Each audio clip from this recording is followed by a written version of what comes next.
ভয় খেয়ে গেলে কি হবে? এরা অন্যায় দেখার পরও আসবে না, কারোর উপরে জুলুম হলে আসবে না, আমার যাওয়ার দরকার নেই। এই যে ছন্ন বিচ্ছিন্ন হয়ে গেছে, আমরা একে অপরের ডাকে পাওয়া যায় না, এটাই তো জালিমদের জুলুম করা সহজ হচ্ছে। এভাবে থাকলে পাঁচটাই কিন্তু ভাঙা যাবে। কি ভাঙা যাবে না? পাঁচটাই ভাঙা যাবে। আর এইভাবে ভাঙা যাবে? এইভাবে আমাদেরকে রাখেন, আমাদেরকে বিচ্ছিন্ন করে দিয়েছে। তা ইমামে হোসাইন হুজুরের কাছে দিকে চিঠি আসছে, আর ওই দিকে এই অবস্থা হয়ে গেল। ঘোষণা করে দিল, যারা ইমাম মুসলিমের কাছে যাবে তাদেরকে কতল করা হবে।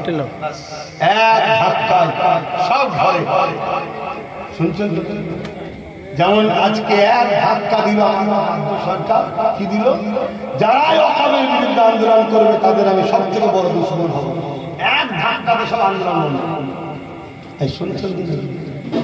মানে দুগলা মারা লোক মুসলমান হলে আর অরিজিনাল মুসলমান হলে, আরে তোর রাগ তো হুমকি, আমি সরে গেলে তোর অবস্থা বুদ্ধদেবের মতো হয়ে যাবে। কি হবে না হবে না? আমরা আছি বলে তো টিকে আছিস, আমরা সরে গেলে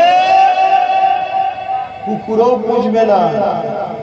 মুসলমান, বাংলার মুসলমান, তোমাদেরকে আল্লাহ শান করেছে।